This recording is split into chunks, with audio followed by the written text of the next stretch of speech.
থেকে আরম্ভ করে এই পথে হেঁটে গেছিলেন। আজ পর্যন্ত বাংলাদেশের কোন নেতা এইভাবে গেছে?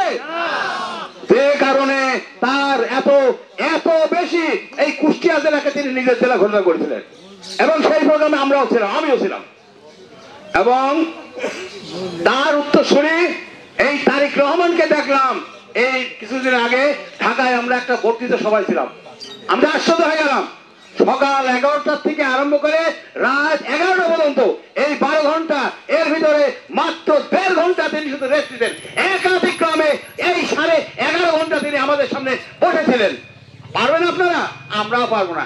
এই সময়ের ভিতরে আমরা তো 10 বার উঠেছি, চা খাতে গেছি, বিস্কুট খাতে গেছি, উনি স্টেন বসেছিলেন। দেখলাম সামনে কয়েকটা হাতে বাদাম টাদাম চাপাচ্ছে, আর দুপুরবেলা আমার নামাজ সময় ছিল সেই সময়। অতএব যার মনে দৃঢ়তা আছে সেই বড় দেশকে নেতৃত্ব দিতে, ঠিক কিনা?